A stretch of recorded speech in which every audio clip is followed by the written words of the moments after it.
muy nutrida.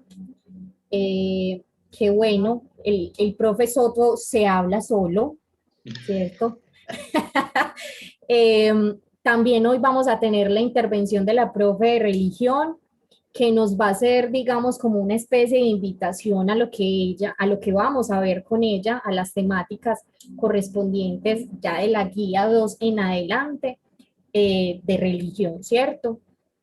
No sé si Eduard va a intervenir el día de hoy, a de pronto a culminar alguna de las muchas cosas que quedaron pendientes como la semana pasada, pero qué bueno que tengamos estos encuentros para construir un saber colectivo, ¿cierto? No se trata de que los profes estemos aquí hablando y ustedes desde sus casas acostados o sentados o poniendo solamente el celular esperando a que se abra, digamos, como el chat para poner la asistencia, sino que ustedes también intervengan, pongan sus dudas, ¿cierto? Por simple que a usted le parezca. Y bueno, pues muy contentos de tenerlos hoy acá. Qué bueno que eh, pues tengamos estos espacios aún por estos medios, pero estamos seguros pues de que ustedes también le sacan el provecho. Yo creo que para no demorarnos como más, ¿cierto? Y que nos rinda bastantico el tiempo, pues le damos paso a Sotico para que inicie su intervención. Joana, Eduard tiene, sí. antes de que el profe Soto inicie, muchachos, aprovechen este espacio el día de hoy para hacer preguntas puntuales sobre las actividades de la guía. De pronto algún punto que les haya parecido complejo, que no entiendan algún concepto. Eh, Muchachos, estudiar necesariamente tiene que ver con la apropiación de conceptos. Con eso, básicamente, con mirar bien su significado. Entonces, siempre nosotros estamos esperando si es necesario ayudar, aclarar alguna idea. Entonces, no tengan pues como temor en expresar esas dudas. Listo. Acá estamos los cuatro y podemos sacar el ratico para ello. Entonces, sí, Soto, adelante, hermano, bien puedas. Compañeritas y compañeritos, muy buenos días, muchachos. No sobra recordarles, muchachos, la alegría que a mí me produce encontrarme cada 8 días con ustedes. Ojalá, Dios quiera, que esto de las vacunas sirvan, funcionen y que dentro de un tiempo no muy lejano nos podamos encontrar físicamente, muchachos, porque la verdad es que los extraño, los extraño. Muchachos, para empezar, les quiero recordar algunas cositas. Lo primero, esta no es una clase, muchachos. Esto es un diálogo, esto es una charla, esto es una conversación que la hacemos compartida. Ustedes opinan, nosotros, porque los profes también están ahí participando, opinamos, entonces vamos a dialogar, vamos a dialogar. Y les recalco lo que les decía Eduard ahorita, muchachos, no les dé miedo hablar, hablen, participen, digan, que es que tengo una idea y no me atrevo a decirla porque de pronto estoy equivocado. No importa. Esa es la idea. Escucharnos y si estamos equivocados, pues corregir en la medida de lo posible. Y si no podemos corregir hoy, investigamos y bueno. Entonces, muchachos, miren.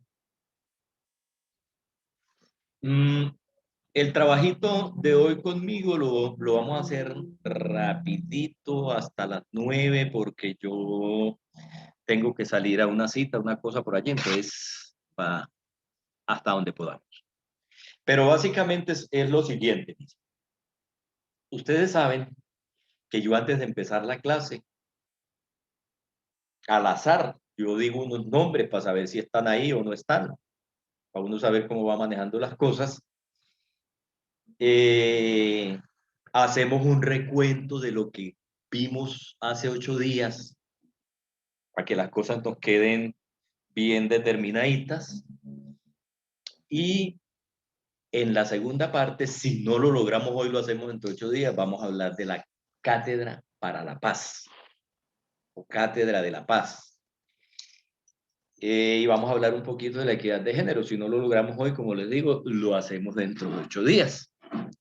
Muchachos, acuérdense, al enviar los trabajos, clarito, fulanito de tal, grupo tal, acuérdense, bien digitaditos los correos, porque si no los trabajos no te van a llegar.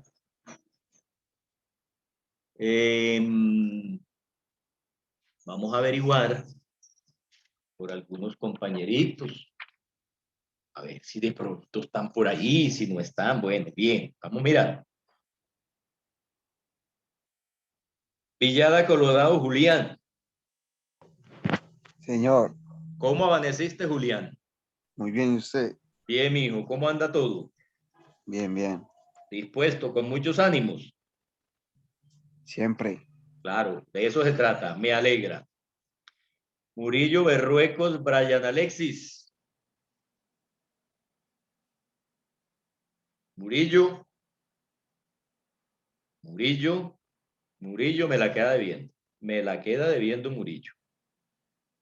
Muñoz Calderón Santiago. Bien, profe. Excelente. Me alegro. Muy bien, Santiago. Ochoa Castrillón Juan Pablo. Buenos días, profesor. Este sí está ahí en la jugada, este no falla. Muy bien. Castro Grisales Ana Sofía. Hola, profe. Hola, ¿cómo amaneciste? Bien, ¿y usted? Eso, me gusta verte con esa sonrisa espectacular de alegría. Muy bien. Acevedo Bedoya Sara. Buenos días, profe. Hola Sara, ¿cómo amaneciste? Muy bien, ¿y usted? ¿Por qué no te dejas ver? Ay, profe. ¿Mm? Bueno, lo importante es que estás ahí. Aguirre Munares Santiago. Hola, profe. ¿Cómo amaneciste, Santiago? Bien, profe, aquí dispuesto ¿Cómo para la anda clase. todo? Dispuesto para la clase, excelente. Domínguez Mejía Isabela. Hola, profe. ¿Cómo amaneciste, Isabela? ¿Por qué no te dejas ver, Isabela, si yo tengo unas ganas de conocerte? Muy bien, gracias. No me siento como aprendiendo la cámara. ¿Por qué? Bueno, No me importante gusta. que estés ahí. Jurado Iral María Guadalupe. Buenos días. Hola, Guadalupe, ¿cómo amaneciste? Bien, profe, ¿y usted? Bien, mi hija, muy bien, contento de que estés ahí. Me alegra, gracias. Bueno, listo, muchachos. Hoy les tocó a ellos, después les tocará a ustedes. Entonces, muchachos, vamos a empezar. Y para empezar, necesito gente contenta, gente alegre, gente dispuesta, gente despierta, gente con ganas de aprender. Vamos a tratar de ubicar algunas cositas de la clase pasada y como les dije, si alcanzamos los de cátedra lo hacemos y si no lo hacemos entre 8 días. ¿Quién se acuerda voluntariamente? ¿Quién se acuerda? ¿Quién no quiere hacer un recuentico de la clase de hace 8 días? Lo que se acuerde. Lo que se acuerden, los términos que se acuerden, no tienen que ser aquellos términos de científicos, ni de científicos sociales, ni nada, como tú te acuerdes. Profe, yo. ¿Quién soy? Hola, Ana Sofía Castro. Dale, mija. Profe, Dale. hablamos sobre el origen de la violencia. que venía desde que se fundaron los dos partidos tradicionales. Muy bien. Muchachos, hablamos de el problema de la violencia en Colombia. Muy claro, Ana Sofía, clarísimo. De eso fue lo que hablamos. Y a partir de ahí se desprendió un montón de cosas. Yo voy a ir formulando unas preguntitas y los que tengan una idea me dicen yo. Y si la tiene, dígala, que si está equivocado la corregimos. ¿Quién tiene algún concepto acerca de lo que es la violencia? ¿Qué es la violencia? El término, no tiene que decirme el periodo que vivió Colombia, no sé qué, no. Para usted, ¿qué es la violencia?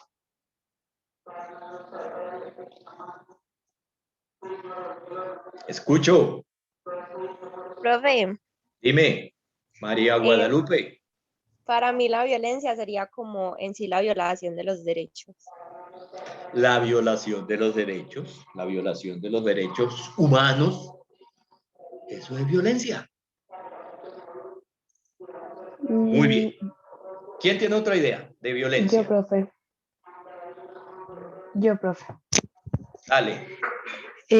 Pues otro término de violencia para mí sería también la violencia intrafamiliar, la psicológica, la física y pues en la mayoría de los casos también sexual.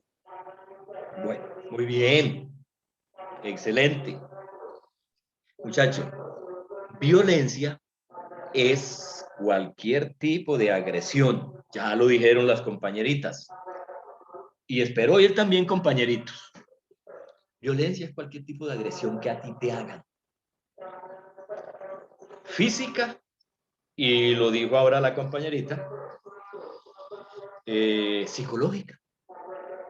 Física o psicológica. De cualquier manera, violencia. La compañerita nos decía, nos mencionó clases de violencia. Hay violencia política, hay violencia familiar, hay violencia social, hay violencia guerrillera, etcétera. Etcétera. Intrafamiliar. Violencia intrafamiliar. Muchachos, yo no sé si ustedes, y si no lo han hecho, préstenle atención a lo siguiente. Una forma de aprender cosas por fuera del colegio son los medios de comunicación. Ahora ustedes tienen redes sociales, ahora ustedes tienen televisión, tienen prensa, tienen radio, tienen... Bueno, a propósito de lo que dijo la compañerita, violencia intrafamiliar. Muchachos, piensen en esto. Están disparados en los últimos años y más ahora en la época de la pandemia, los feminicidios aquí en Colombia. ¿Quién me dice que es un feminicidio? Es algo de más que nada hacia las mujeres, como Eso. la protesta en la que están haciendo ahorita mismo porque las están matando, más que nada las parejas. Muy bien, muy bien. Muy bien.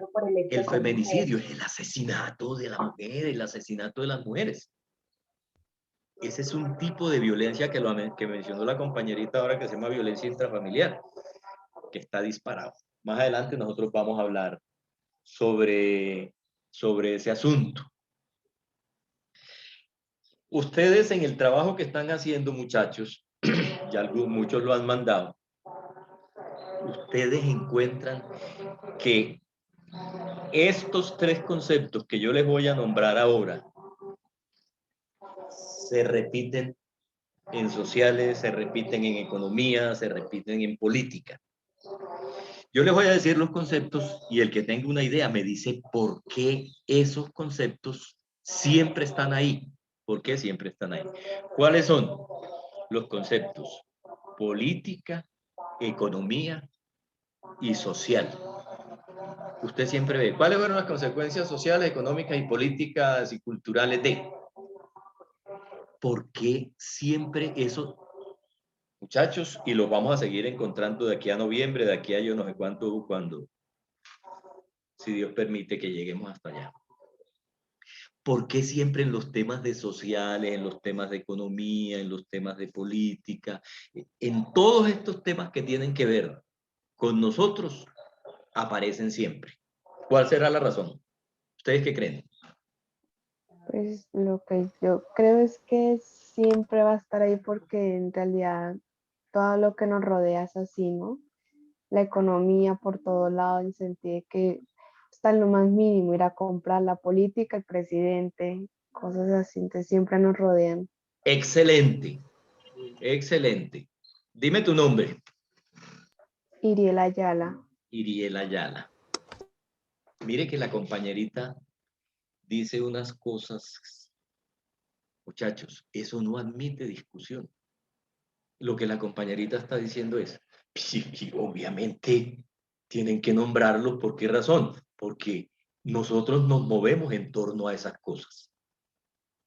Nosotros nos movemos en torno a la economía, nosotros nos movemos en torno a la política, nosotros somos parte de un grupo social que se llama primero la familia, después se llama la cuadra, después se llama el barrio, después se llama el municipio, después se llama el departamento, después se llama la nación, después se llama el mundo. Entonces, socialmente no estamos solos. Entonces, por esa razón, Iriel, te felicito, por esa razón, siempre, siempre, en estas clases, y en las de religión, y en las de filosofía, y en las de ética, siempre esos conceptos van a marcar la pauta, porque tienen que ver con nosotros como seres humanos. Bueno.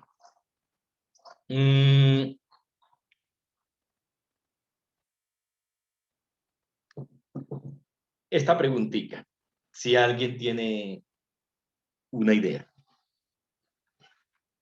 ¿Por qué? ¿Por qué en Colombia hay violencia política? ¿Por qué en Colombia hay violencia política? Profe, yo, Dale. por los desacuerdos de opiniones entre los partidos políticos. Sí, muy bien, excelente. Excelente. Es un desacuerdo. Es un desacuerdo de opinión entre los que manejan este país. Profe, yo tengo otra. Dale, mija.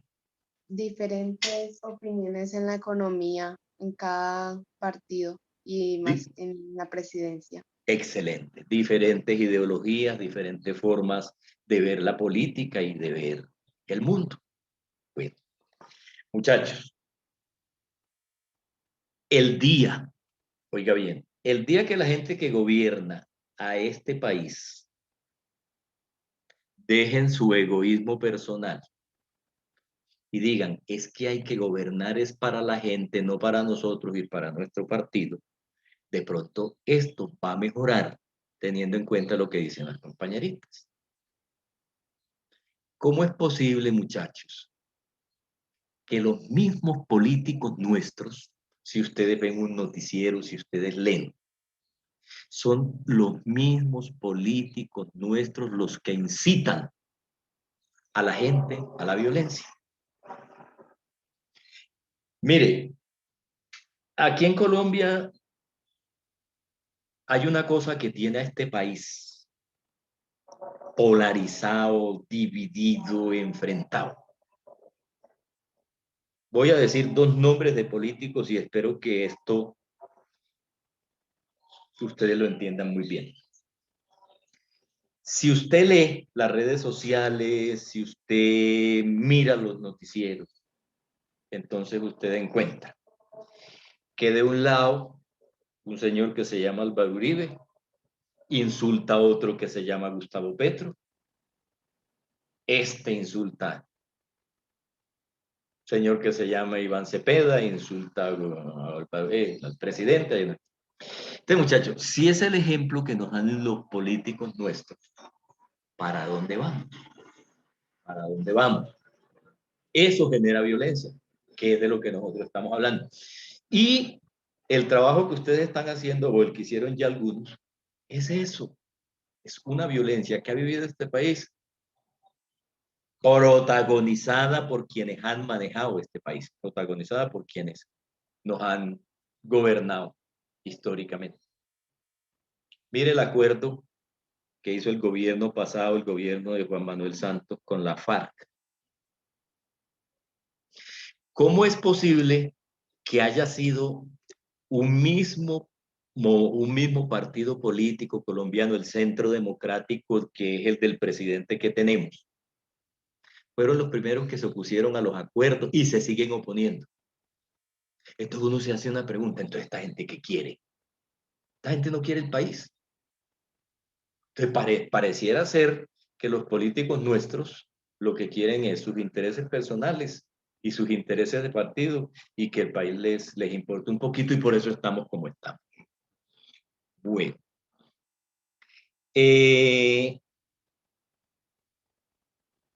Esta preguntita.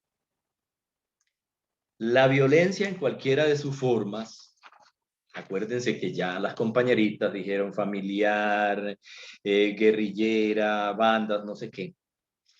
La violencia en cualquiera de sus formas es violatoria de los derechos humanos.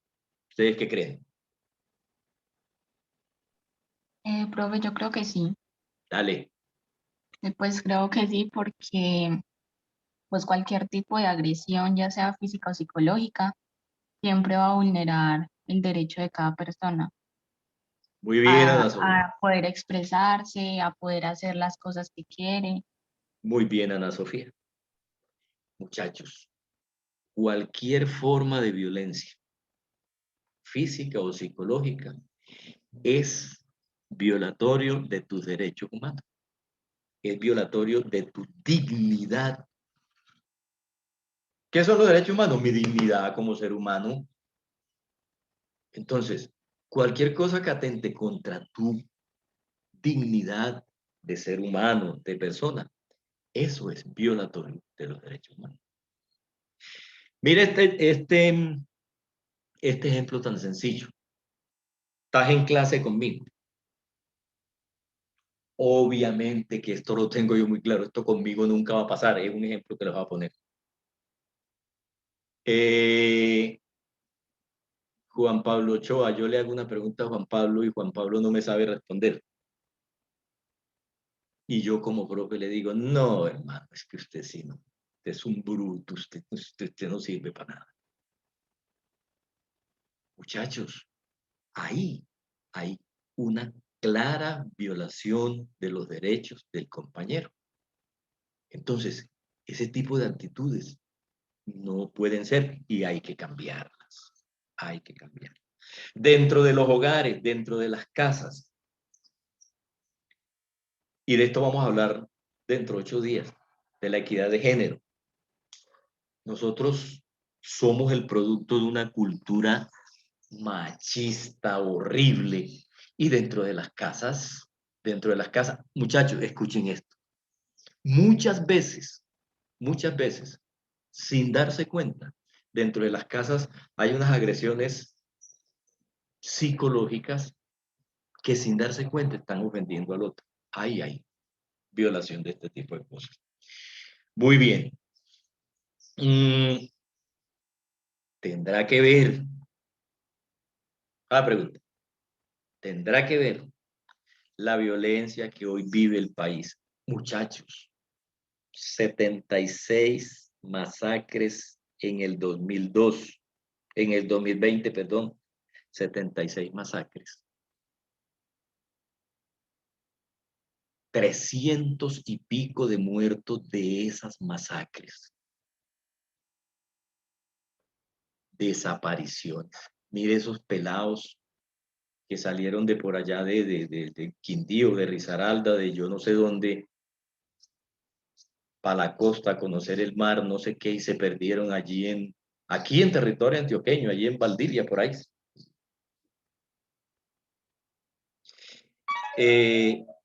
Entonces la pregunta es, estas situaciones de violencia que nosotros vivimos hoy en el país, ¿son heredadas del pasado? ¿Vienen de tiempos atrás? ¿O eso es ahora? ¿Ustedes qué creen? Pues yo digo que eso viene de mucho antes, porque la violencia empezó ya cuando empezaron los partidos y ya de ahí se empezó a fomentar todo a partir de los años y todavía a la hora y sigue pasando. Iriel, muy bien, aquí tenemos la politóloga del futuro. Muchachos, lo dijo muy clarito la compañerita. Esto no es de ahora. Esto no es de ahora. La historia de Colombia, desde que se fundaron estos dos partidos, que pesar, ha sido esto. Violencia generada por ellos mismos. La guerra de los 1000 días, no sé qué, la de estos grupos guerrilleros y no sé quiénes surgen como oposición a la violencia que ellos venían ejerciendo, etc.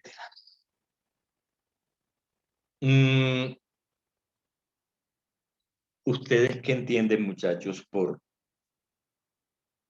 injusticia social? Si yo les digo a ustedes,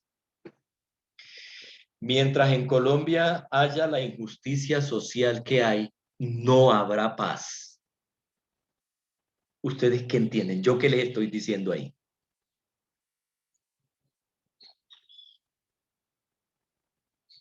Les repito, mientras en Colombia haya la injusticia social que hay hoy, no habrá paz. ¿Ustedes qué creen? Yo ahí... Profe, Sí, dale. no se refiere como a la desigualdad entre las personas, como en la repartición de bienes, de derechos. Claro, mija. Siga, que va muy bien. Pues yo pienso que si no se consigue una igualdad en la sociedad, pues las personas siempre van a pelear por tener lo mismo que tiene la otra persona. Exactamente. Muy bien, Ana Sofía. Injusticia social, muchachos, es que, miren este ejemplo que les voy a poner.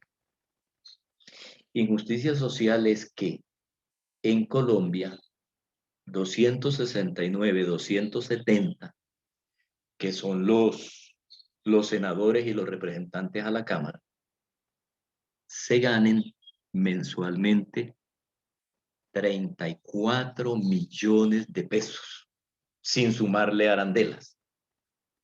Y que 5, 6 millones de colombianos se ganen 908.000 pesos mensuales. Miren la diferencia. 34 millones 908.000 pesos. Eso es injusticia social. Injusticia social es que la gente se muera de hambre, como se muere aquí en Colombia. Ustedes y yo somos privilegiados porque gracias a Dios tenemos las 3 comiditas, tenemos un techo, bueno, pero muchachos, aquí en Colombia hay gente que come una vez al día. Come una vez al día. Mientras estos tipos y los ricos de Colombia y los oligarcas y la burguesía botan la comida. Eso es injusticia social. Injusticia social es que tú te vayas para la EPS a la que estás afiliado y te dejen medio día ahí esperando que te atiendan. Y cuando te atiendan te mandan un acetaminofén y te mandan para acá. Eso es injusticia social. Mientras otros lo tienen todo. Entonces, aquí en Colombia, muchachos, la injusticia social es terrible. Y mientras la injusticia social esté a ese nivel, aquí difícilmente habrá paz. Y como no tenemos unos gobernantes que les interese solucionar este asunto porque ellos ganan ahí, sobre esto vamos a profundizar porque se me acabó el tiempo. Entonces, muchachos, ahí está. Muchachos, qué pena, yo me voy a retirar. Creo que quedan claros los conceptos. Dentro de 8 días retomamos Cátedra de la Paz y retomamos igualdad de género. Me da mucho pesar dejarlos porque quiero seguir conversando con ustedes, quiero seguirlos oyendo, pero tengo cosas para hacer. Joana, mija. Claro que sí, Sotico, que te vaya muy bien. Bueno, mi Dios les pague, muchachos, que tengan un resto de semana muy feliz, lean bastante, vean noticias, entérense, no pierdan la alegría y muchachos, el futuro es hoy, muchachos, el futuro es hoy. Háganle, que esto es de ustedes. Mi Dios les pague y que estén muy bien. Listo, Sotico, que estés muy bien, tú también. Bueno, chao. Bueno, yo les quería pedir a Edward y a la profe Marta un espacio de unos casi 9 minutos para presentar un video. Pues retoma unas ideas muy interesantes. El video es como del 2016, estábamos a puertas pues de que el gobierno Santos con las FARC-EP firmaran el proceso de paz. Incluso fue antes de la votación del sí y el no, ¿cierto? Es una entrevista, bueno, un pedacito de una entrevista que le hacen a mi escritor favorito colombiano, a Mario Mendoza. Y muchachos, créanme que desde las primeras palabras el hombre los va a encarretar, ¿cierto? Escucharlo a él es genial. Entonces, me interesa a propósito de lo que estaba tocando, del tema que estaba tocando Soto, mostrarles este video, ¿cierto? Porque no solamente habla de ese proceso de paz, sino de esa violencia como tan arraigada en la sociedad colombiana desde el inicio pues de su historia como república. Entonces se los voy a mostrar, ojalá pues les interese bastante y por ahí derecho una invitación a que lo lean, pues el hombre es muy bueno y yo sé que pues no es una literatura aburrida, sino que se los aseguro, si tienen acercamiento a este autor, los encarreta casi que desde la primera página. Entonces voy a poner.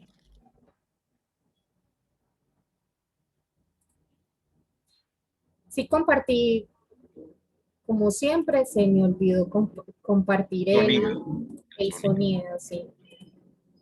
Ya voy a volver a poner el video. Y voy a poner en pantalla completa. ¿Qué le indigna? ¿Puedo extenderme? Sí. Que no entiendan buena parte de los colombianos la importancia del proceso de paz y de firmar ese proceso. Tenemos una oportunidad única, maravillosa. Nunca, en muchas generaciones no vamos a volver a tener una oportunidad como esta. Y no se firma la paz con amigos, se firma la paz con enemigos. Se firma la paz con la gente que no nos cae bien, que piensa distinto, que opina distinto, que ha cometido cosas atroces. Y algo que me parece muy extraño y muy raro es que los procesos de paz a nivel mundial siempre han sido la presión de la sociedad civil para que los combatientes se sienten a la mesa, negocien y firmen, ¿verdad? Se pongan de acuerdo y la sociedad civil presiona para no quedarse estancados en eso. Claro. En Colombia es al revés. Sí, En Colombia son dos bandos que lograron ponerse de acuerdo, ambos han cometido atrocidades. Uno no puede decir que es que los guerrilleros son asesinos y tal, y los otros no. Los otros exterminaron, por ejemplo, a todo un partido político que es la UP. El único partido que ha exterminado a todo un partido legalmente inscrito es Colombia. Y usaron su contubernio con los paramilitares para cometer las atrocidades más increíbles en el país. Ambos bandos han violado los derechos humanos, ambos bandos se han nutrido del narcotráfico. Cuando dicen, pero esos bandoleros que hacen parte del narcotráfico, cuando los colombianos empezamos a investigar hasta dónde llegaban los dineros ilícitos, llegamos al ministro de Defensa, que era Fernando Botero. Entonces, y llegamos al mismo presidente de la República, que era Ernesto Samper, ¿verdad? Y nos dimos cuenta que los dineros llegaban por vía estatal hasta las fuerzas militares y hasta la Casa de Nariño. Entonces, ambos bandos se han lucrado con el dinero del narcotráfico, han elegido presidentes con los dineros de los narcotraficantes. Ambos bandos han contrabandeado, se han enriquecido. ¿Qué es lo que hace que los bandos se sienten en la mesa y logren finalmente los acuerdos para construir un nuevo país, nuevas generaciones, y a los muchachos que vienen darles becas, posibilidades de que estudien, de que salgan, hagan maestrías, doctorados, de que no se endeuden, que no terminen una profesión y terminen finalmente endeudados para empezar a pagar préstamos educativos, ¿verdad? Entonces, yo lo que creo es que es la presión de la sociedad civil la que permite eso. En Colombia es todo lo contrario. Los bandos se pusieron de acuerdo, ellos dos ya firmaron, llevan 4 años, finalmente se pusieron de acuerdo, se dieron la mano y somos nosotros los que no queremos la paz. Entonces, si algo me indigna es cómo hago para transmitirle a los colombianos la importancia de esto y decirles Si ellos logran allá eso y nosotros no apoyamos el acuerdo, ¿qué significa? Que el problema no es la guerrilla y el problema no son los paramilitares, el problema somos nosotros.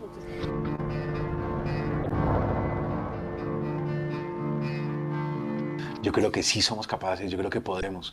Los colombianos hemos matado de todas las formas posibles. Corte de corbata, corte de franela, hemos picado, hemos regresado en bolsas plásticas, hemos tirado los cadáveres a los ríos en las bolsas, hemos construido hornos crematorios entre Antioquia y Córdoba para desaparecer cuerpos e incluso para meter gente viva y torturarla viva para que suelte la lengua y diga, ¿verdad? Y cante, digamos, información importante. No podemos matarnos ya de más maneras, no podemos inventarnos otras formas de secuestro. Hemos secuestrado de todas las formas, pero no hemos escrito la página de la inteligencia y la página de la creatividad. Los colombianos aún no hemos demostrado eso, de qué somos capaces creativamente. Nuestro talento, nuestra fuerza. Yo creo que nosotros, si algo extrañé yo cuando viajé y cuando viví por fuera, era que me parecían los estudiantes colombianos mucho más talentosos.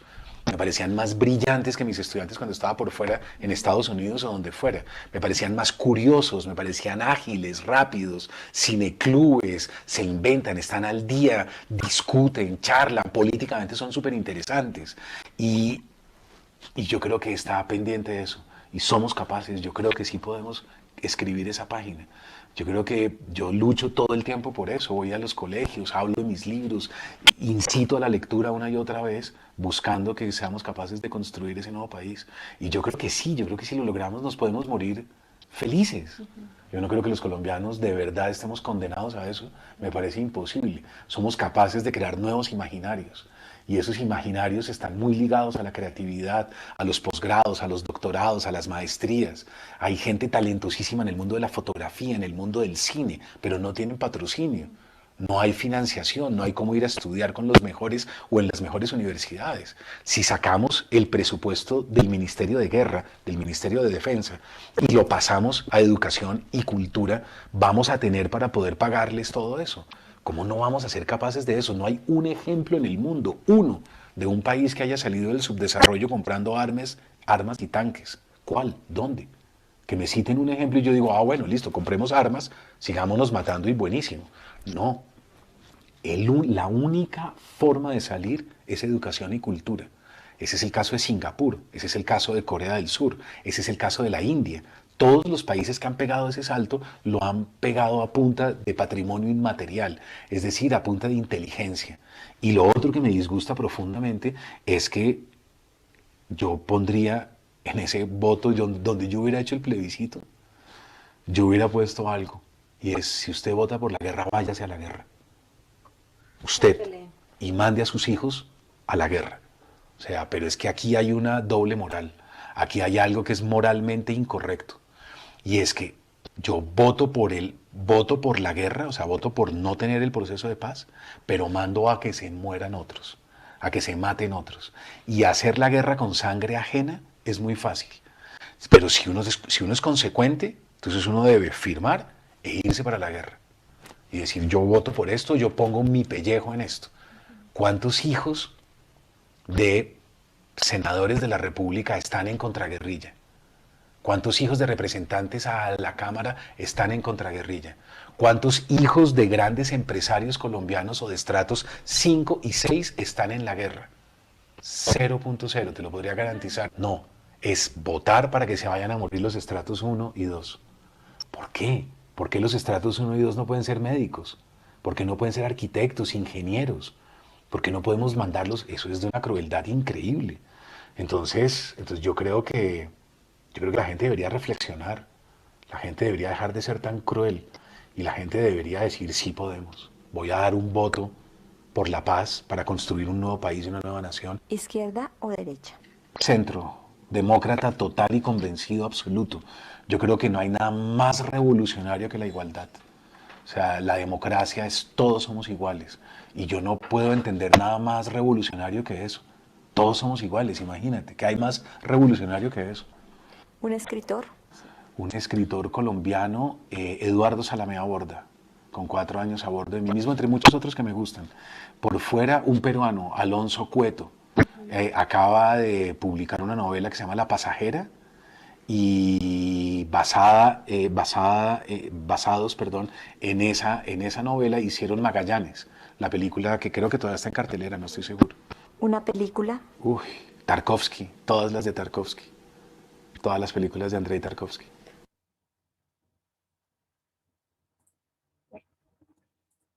Yo les quería compartir ese video porque pues hay muchas cosas que reflexionar acerca de las preguntas y de lo que dice ahí Mario Mendoza. En efecto, se trata de un pensamiento muy desigual, ¿cierto? Como decía él, pues ganó el no, ¿cierto? Gracias a la terquedad de Santos tenemos proceso de paz, pero entonces digamos si el proceso de paz y miramos que ahora están incumpliendo con él, ¿cierto? Con ese acuerdo, que están tratando incluso de una manera leve, sistemática, lenta, de derrumbarlo, ¿cierto? Pero entonces se trata es de que los estratos bajos vayan a la guerra, se enfrenten por el pellejo de otros, por salvaguardar el bolsillo de otros, ¿cierto? Entonces, hay muchas cosas, vuelvo y digo, que habría que pensar, pero que creo que cae como anillo al dedo este video acerca de lo que estaba hablando pues Soto y también pues Mendoza lo dice ahí, es esa invitación a que escribamos nosotros esa página de la creatividad, de la inteligencia, que no nos quedemos solamente en pensamientos de guerra, de venganza, ¿cierto? Sino tratar de pasar pues, a otra página, escribir la historia de Colombia de otra manera. Y hay algo también que me parece sumamente interesante de lo que él dice, es que los estudiantes en Colombia participan, hablan, políticamente tienen ideas muy interesantes, ¿cierto? Pero yo creo que eso con la madurez se va perdiendo y la idea es que ustedes no pierdan eso, que ustedes se comprometan políticamente, que ustedes traten de contribuir desde sus saberes, desde sus sentimientos a la construcción de esa nueva página que habría que construir y que la tenemos pendiente. Entonces, bueno, esa era pues como la reflexión que quería dejarles con ese video. Ya mis compañeros tienen el espacio. Claro que sí, Johanna, muchísimas gracias por el video que es extraordinario. Mario Mendoza es un gran orador, es un tipo supremamente elocuente. No solo eso, sino que es un escritor ya de renombre, con una profundidad absoluta. Da gusto escuchar todas las entrevistas, todos los comentarios de ese personaje, entonces ojalá ustedes también se animen a seguir a Mario Mendoza en redes, a buscar en YouTube, etc. Bueno, vamos a darle la palabra a la profe Marta Isabel, nuestra profe de educación religiosa. Ella va pues a intervenir a fondo, digámoslo así, por primera vez en nuestro ciclo. Entonces le damos la bienvenida, profe.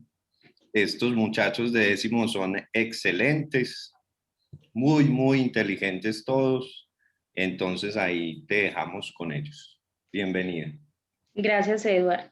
Chicos, muy buenos días. Me alegra mucho tener esta oportunidad de estar con ustedes.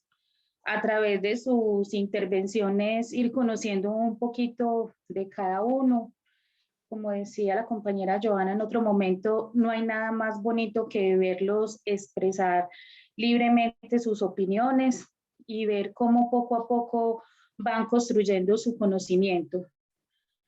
Cuando nosotros logremos formar en ustedes ese espíritu crítico, esa autonomía, que logremos brindarles las herramientas para que ustedes vayan descubriendo el mundo y se vayan decantando por una opción religiosa, política, de familia, cuando les demos esas herramientas y ustedes lo puedan hacer, para nosotros estará cumplida la misión.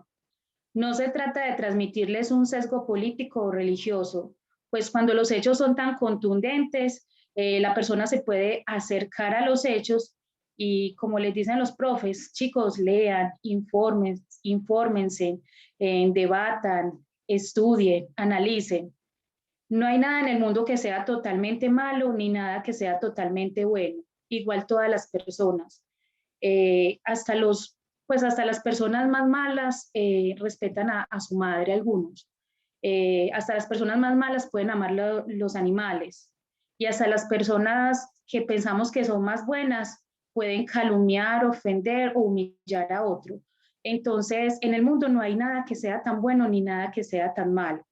Obviamente no podemos ser tibios, tenemos que tomar una alternativa, pero eso se construye con el criterio, se construye con principios, con valores, con argumentos, y no solamente tener una idea por tenerla, no, ser militantes y luchadores de una idea, ¿cierto? Poner todas nuestras capacidades al servicio de aquello que para mí representa la verdad y que también me ayuda a conseguir la felicidad.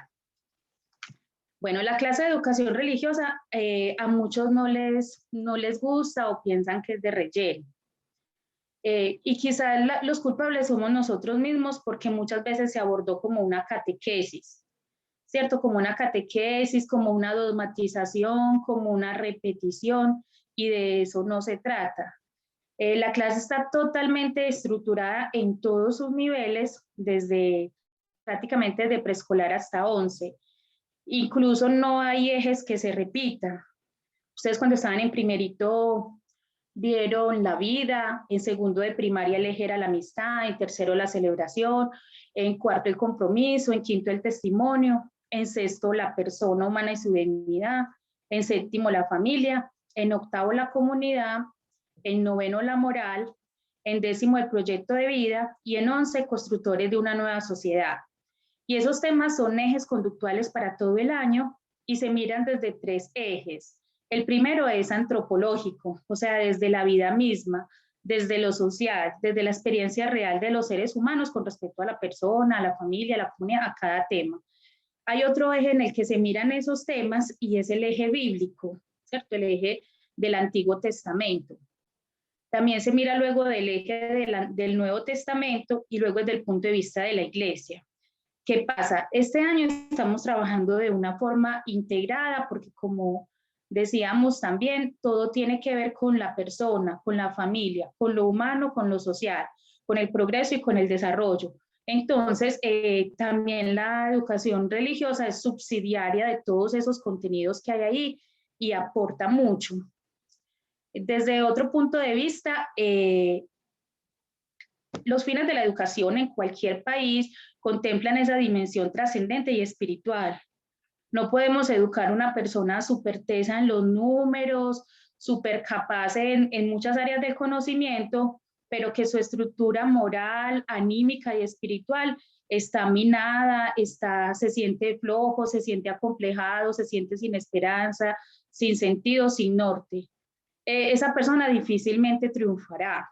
No triunfa una persona que sabe mucho, pero humanamente no está en su centro, en su principio de vida, no siente una orientación pues, radical de amar la vida, de defenderla, de luchar, de buscar sus metas. Esa persona no logra pues, ser feliz. Entonces, la orientación de la clase de educación religiosa es que aprendamos a buscar el sentido de nuestras vidas, y es precisamente ese el tema fundamental del grado 10º. En la enseñanza de Jesús cabemos todos. Y hablo de Jesús pues por la tradición, nuestra tradición cristiana, pues de hace muchos siglos, incluso aunque seamos testigos de Jehová, cristianos, pentecostales, de cualquier denominación religiosa, estamos inmersos en una cultura cristiana.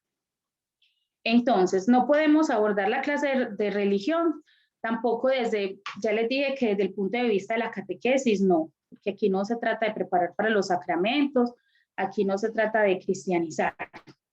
pero tampoco desde el punto de vista fenomenológico de decir, bueno, estas son las religiones, esto hacen, tampoco, porque no estaríamos como llevando al joven a esa reflexión y profundización de los elementos de la vida cotidiana, a profundizar y a plantearse una opción de vida, ¿cierto? Entonces no nos podemos quedar ni en la catequesis ni en lo fenomenológico simplemente, sino que sea una reflexión muy profunda del por qué estamos aquí, de nuestro papel en el mundo, de nuestra identidad como cristianos. Cuando en 1991 en la Asamblea Nacional Constituyente se empezaron a aprobar y a aceptar que tuvieran personería jurídica e igualdad de derechos para participar en el culto de otras denominaciones religiosas, entonces todas esas iglesias y sus pastores se pusieron las pilas, organizaron sus estatutos, sacaron su personería jurídica y tuvieron plena libertad de cultos. En el caso de la educación, se les pidió que construyeran unos estándares para la enseñanza de la educación religiosa, pero ninguno los aportó. Ninguna de esas denominaciones religiosas los tenía tan estructurados, ni dijo, bueno, yo quiero que en la educación básica en Colombia voy a aportar estos aspectos para que los chicos los desarrollen. No, solamente la Iglesia Católica, desde la Conferencia Episcopal Colombiana, se tomó un arduo trabajo de construir estándares, de construir un modelo de aprendizaje, de definir unos enfoques y de organizar todo.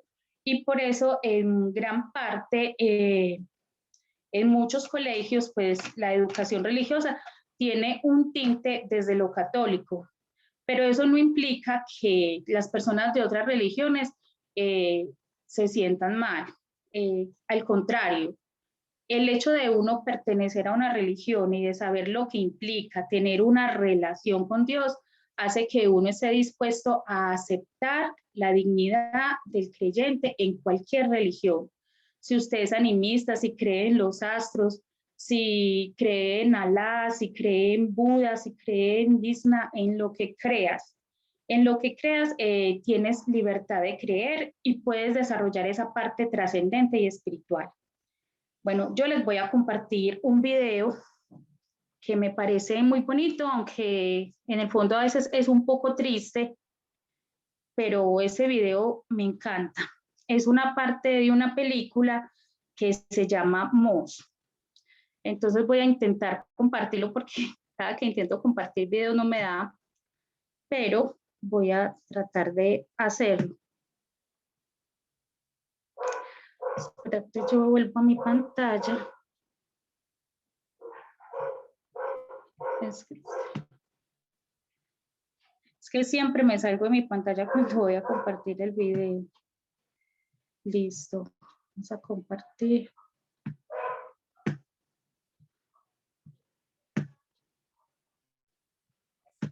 ¿Sí están viendo? Sí, sí se ve. Sí.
Bueno, chicos, entonces,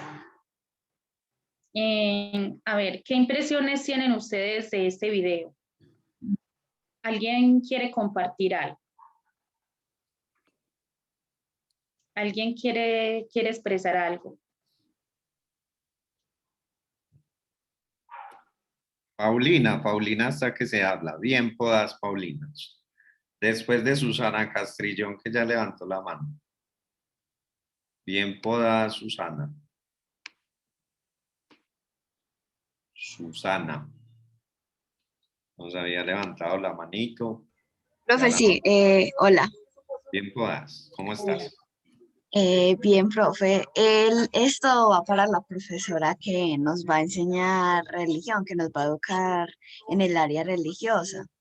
Yo le quería decir, o más bien, o sea, también es como una pregunta, pues a mí no me parece correcto el hecho de que se diga pues, de que usted nos diga que elijamos una religión como tal, no solo parte de la Biblia cristiana y así. La frase de que usted dijo que no voy a presentar las otras religiones de tal manera, ahí escojan y vean. Nosotros necesitamos saber, por ejemplo, qué es Buda, qué es budismo y qué tiene que ver con la historia y por qué existe y cuál es su propósito.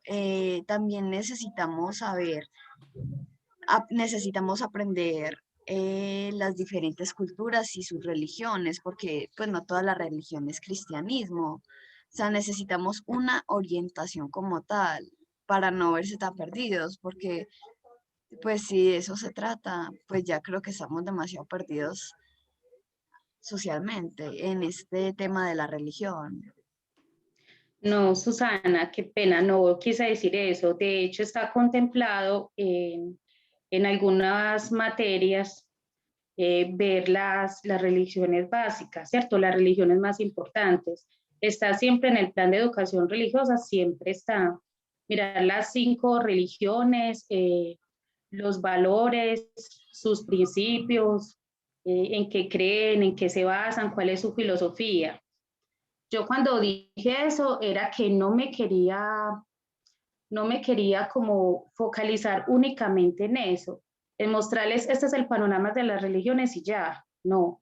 De hecho, toda la cultura, todo lo que existe es muy importante para nosotros analizarlo, ¿cierto? Una persona culta es capaz de escuchar, aprender y hablar de todo, sin menospreciar ningún concepto ni ninguna experiencia, ¿cierto? No quiere decir que nunca les iba a hablar de ese tema. Les quise decir que la propuesta es crecer desde lo que yo soy, desde el entorno donde estoy, desde las capacidades que tengo y desde lo que voy aprendiendo, tomar parte pues en mi desarrollo. Mire, yo he tenido la oportunidad muy grande pues que me dio la vida de trabajar en otro país, de trabajar en otro contexto. Yo trabajé en Francia y trabajaba en un colegio precisamente confesional y allí daba religión. Pero en ese caso sí era como una catequesis porque precisamente había una materia que era desde el punto fenomenológico donde había un profesor que enseñaba cosas de todas las religiones, pero es enseñarlo desde el punto de vista del conocimiento, de la cultura general, de ellos hacen esto, ellos oran aquí, ellos tienen estas costumbres, la historia de su religión data desde esa época y todo eso, ¿cierto? Pero había un espacio para el crecimiento humano, desarrollo espiritual, trascendente y el compartir, donde tenía la oportunidad de estar con ellos. Y tenía estudiantes que eran de la India, tenía muchos estudiantes musulmanes, tenía estudiantes que eran ateos, tenía estudiantes sintoístas, tenían pues una diversidad muy grande, precisamente ¿por qué? Porque en un país tan laico como Francia, los padres de familia preferían que sus hijos, que ya tenían una religión de base bien afianzada, estuvieran en un lugar que de alguna manera les ofrecía protección, unos valores y una estructura sana. Entonces yo me preguntaba, ¿por qué estos niños musulmanes estudian en este colegio confesional? Y era precisamente por eso. Y aprendí mucho de la apertura de ellos, porque ellos asistían a nuestras procesiones, a nuestras celebraciones, y para ellos eso era una actividad libre, y era una actividad que no era en día de clase. Y sin embargo, ellos la buscaban y querían asistir. Incluso los musulmanes me decían que en las fiestas de María, pues ellos recordaban a Miriam, entonces para ellos era importante y hacían esa relación y que por eso ellos asistían. Entonces, nunca he tenido problema pues con estudiantes desde que yo empecé a dar educación religiosa, porque precisamente esa experiencia intercultural que he tenido abrió mi perspectiva a tener amigos de todas las religiones, a tener amigos de muchas dimensiones y poder hablar con ellos de tú a tú, porque lo que nos une es ser parte del género humano y no practicar una u otra religión. Obviamente yo soy cristiana católica comprometida y feliz y orgullosa de serlo, pero eso también me ayuda a mí a aceptar al otro, a amarlo y a apreciar lo que puede aportar desde muchas religiones. Hay religiones que tienen cosas maravillosas, cosas de exaltar, cosas magníficas. Incluso yo creo que en Barcelona hay un lugar que se llama el Templo del Padre Abraham, y es un lugar que no tiene imágenes religiosas, no tiene libros, pero es un lugar que arquitectónicamente está construido para que las personas encuentren un rinconcito, un lugar y hagan oración. Y allá hay personas de todas las religiones leyendo su libro, haciendo sus ablaciones, sus ritos, orando de la manera que quieren orar. Y es un lugar tan amplio y tan grande que cada persona encuentra allí un espacio para hacer su oración. Entonces, nosotros, el que tengamos la posibilidad de abrirnos a otras religiones o a otras culturas, no quiere decir que tengamos que despreciar lo nuestro. Si usted se crió en un hogar evangélico, en un hogar testigo de Jehová, ese es un primer regalo que usted tiene y esa es una primera opción, sea católico, evangélico, testigo de Jehová. Es como un primer regalo que recibes de tus padres de una tradición religiosa. No lo desvalorices, eso también vale. Pero si en el camino de la vida vas estudiando, vas aprendiendo, vas leyendo, vas conociendo personas, culturas y realizas una opción, hazla libremente y a criterio y a conciencia. Es eso a lo que yo me refería cuando les decía eso. No sé si contesté la pregunta de Susana. Yo creo que sí, pues no sé, Susana, qué piensa, pero se entiende perfectamente, profe Marta, y muchas gracias, que la idea, pues como con esta clase de educación religiosa, es mantener pues el principio de inclusión, ¿cierto? Que es además un principio constitucional para esto de las clases de educación religiosa. No olvidemos los artículos 18, 19 y 20 de la Constitución, donde se habla de libertad de cultos, donde se habla de libertad de pensamiento, de conciencia, y particularmente me alegra mucho, profe, que esté con nosotros, porque además podemos chismosear y hacer preguntas relacionadas con lo que fue su pasado en otro país. Por ejemplo, tengo dos, voy a empezar con esta. A ver, profe, en Europa, sobre todo en Europa, hay muchas instituciones de carácter público que quieren que la religión, la clase de educación religiosa, esté por fuera de las aulas, precisamente porque es un tema supremamente polémico, complejo y que tiene que ver como con la libertad de elección de los individuos. ¿Cómo percibió usted esta dificultad allá? ¿Cómo se da ese proceso en Europa de, digamos, sacar de las aulas en algunos países, ¿cierto? No en todos, España. ¿Cómo se ve esto allá, profe? ¿Y qué piensa de eso? Bueno, a ver, yo les comento para los que no sepan, yo les chismoseo, pues yo fui religiosa durante muchos años.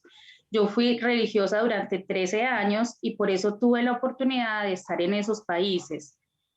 Y claro, tenía las percepciones de unos países demasiado abiertos y demasiado interesantes desde el punto de vista cultural, pero también sentía como un peligro. Y en realidad la enseñanza de la educación religiosa en la escuela pública no está, sobre todo en Francia, no está en absoluto. Incluso no se puede llevar ningún símbolo religioso a ningún lugar público, tanto el musulmán como el religioso. Nos tocaba quitarnos el velo, Cristos o lo que sea para entrar a esos lugares públicos. Ni puede haber una imagencita que de la Virgen, ni un rosario, ni nada de eso. Entonces, en ese sentido se entiende y uno se adapta a las condiciones. Incluso para el pasaporte no podíamos tomarnos la foto con el velo, teníamos que ser de civil. Yo estudié pues en lugares privados para poder conservar pues mi hábito y mis cosas que tenía en ese momento. Pero donde hay tanta libertad, a veces se siente mucho peligro. Por ejemplo, cuando en Barcelona nos pasaba que existían unos cabezarrapados que perseguían a los religiosos y también a otras minorías que les tenían rabia.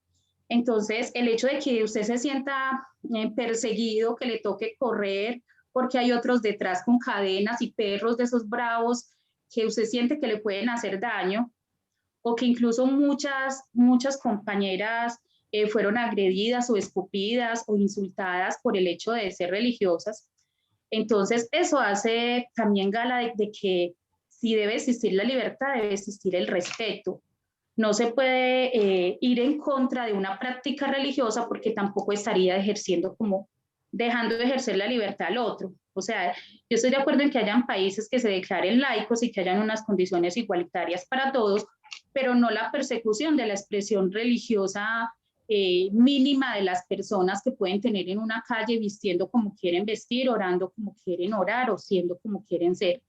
Entonces, sí, está bien restringido y en la cultura de los jóvenes sí se siente la frialdad y la falta de esa presencia de un Jesús amigo, de un Dios Padre o de la Virgen María incluso, porque uno a veces dice la Virgen te acompaña y eso es tan bonito pues para los que nos gusta, para los que nos toca.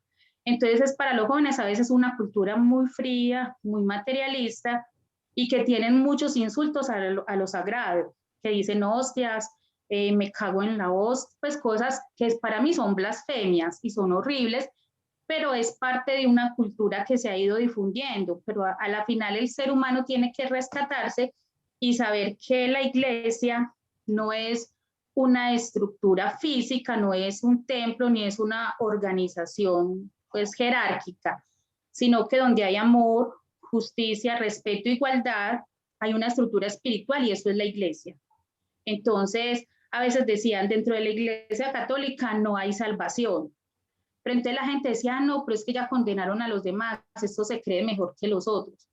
Pero yo pienso en iglesia, es en estos principios básicos que nos enseñó Jesús, en ese servicio al hermano, en esa acogida del extranjero, del pobre, del inmigrante, en ese respeto por el otro. Si está esa estructura espiritual, hay iglesia, y eso es lo válido y lo que buscamos desde la clase de educación religiosa. Profe, discúlpeme, tengo otra duda. Lo que pasa es que es muy paradójico lo que usted cuenta que pasa en Francia, en estos países, hay una enorme paradoja ahí, es decir, una contradicción, porque efectivamente una de las cosas más importantes de lo religioso son los símbolos, la simbología. La simbología, no solo la iconografía, los santos, todo esto, sino también los símbolos que se portan, que se llevan en el cuerpo, ¿cierto? Para ustedes en ese momento el hábito y también pues un relicario, en fin, todo lo que podamos llevar en el cuerpo, en la mano, son cosas que para un individuo pueden ser absolutamente significativas, ¿cierto? Entonces hay como me obligan a ser extremadamente libre en lo que usted está diciendo. O sea, es una paradoja porque, sí. O sea, me dan la libertad, pero a la vez me la están quitando porque no puedo llevar, en el caso de las mujeres musulmanas, hay una corriente, pues digamos, del Islam que es muy radical y en esta corriente las mujeres llevan la burka. la burka, que es un velo que cubre todo el rostro, ¿cierto? Entonces, para estar en Francia tienes que estar sin la burka, porque este es el país de la libertad. Es muy curioso. Te entregamos la libertad quitándotela. He ahí la paradoja, profe. No sé si de pronto pues quisieras ampliar un Sí, poco. pues en la calle tú sí ves personas pues con muchos velos y muy tapadas. En las calles pueden estar, en los mercados pueden estar, pero ya si van a ir a un organismo del Estado, ya no deben ir, ya pues el velo sí se permite, pero ya cuando es muy tapado ya no se permite. Lo mismo en un colegio o en una universidad pública, no se permitirían esos símbolos pues externos. Sí, Bueno. y es una parada porque en realidad son muchos inmigrantes que están allí, que son de otras religiones. Bueno, listo, ya tengo, pues ya hice las dos preguntas. No sé si alguien más, Joana. No, a mí me parece sumamente interesante la experiencia de la profe. Yo creo que pues eso nos lleva a confrontarnos a nosotros mismos, nuestra religiosidad, nuestro propio sentir con Dios, eh, y también aprender de muchas culturas. Yo creo que hace falta una apertura mucho más amplia dentro de las religiones para comprender el fenómeno espiritual. Es que yo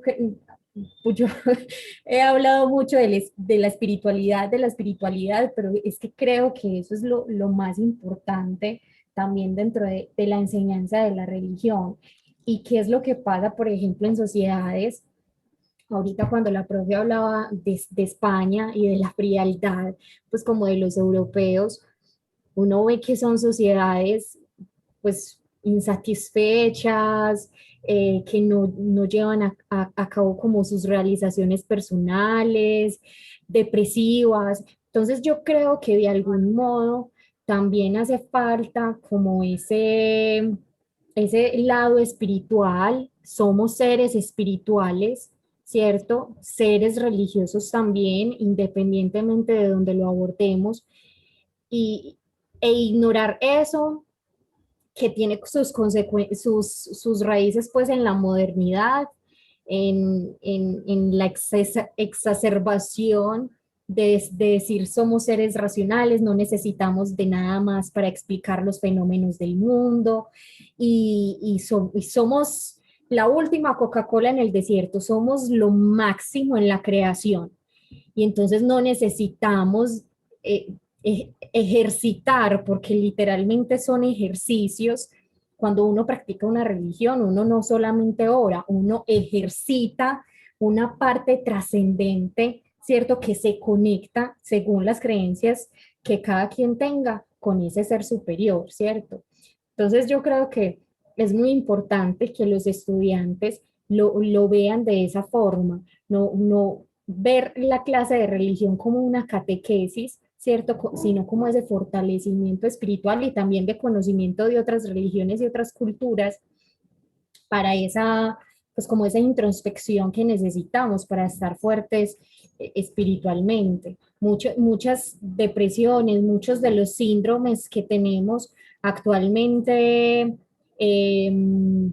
pues psiquiátricos, se originan en ese vacío espiritual de algún modo que nuestras sociedades pues están teniendo y que pues ya no le oramos a Dios, ¿cierto? No estamos en contacto a Dios, pero le servimos, vivimos en pro del dinero y bueno, entonces eso es otro vacío que se suma. Yo creo que es muy interesante y vamos a aprender mucho con la profe desde sus propias experiencias y desde obviamente su conocimiento en particular. Me parece muy interesante, sobre todo para los muchachos, porque si veníamos, bueno, uno la clase de religión sí la ve como una materia menor y no, pues tiene el peso de cualquier otra, pues Bueno. porque debemos prestarle pues discúlpenme, prestarle tanta atención a las matemáticas y creer que es de las áreas fuertes y la religión no, es que somos seres espirituales también Entonces, pues eso es como lo que tenía por decir, me parece muy, muy interesante.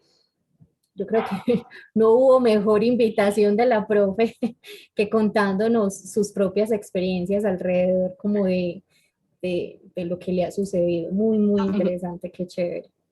Bueno, muchachos y profes, nos quedan como 5 Sí. minutos, entonces vamos a habilitar el chat para la asistencia. Que ya estamos.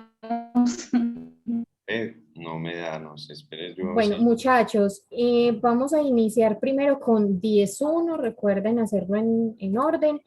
10.1 puede poner ya su asistencia. Valentina. Hola. Hola. Profe, que si le Mm. pueden poner por favor la asistencia a Luisa Bravo y a Wilson Zapata que se les fue el internet. Pero yo creo que a No, se fue Wilson ya lo admitimos. Y a No se Luisa fue el internet, sino que Sí, se fue la profe. luz por acá por el Sí. barrio, se fue la luz. Sí, Ah, profe. caramba. Es que se Sí, fue la luz y profe, se me yo desconectó el también, internet, por pero favor. yo ya entré. Profe, también se le fue a Valentina Monsalve. De 10-2. Sí. Valentina es de 10-2. Y a Luisa Bravo también. Profe, También es que en de varias 10-2. cuadras se fue la luz, por acá también se fue. Pero entonces nos dicen de qué grupo son. Estamos con 10-1, los de 10-1 que necesiten que registremos la asistencia. Profe, tengo una pregunta más puntual en cuestión de la guía. Ya que hay que hacer un video sobre como la mediación, ¿será que nos podemos hacer tipo un grupo y ¿Cuál hacer- actividad, Valentina? Creo que es un video que hay que hacer en la actividad 5. La actividad 5, listo.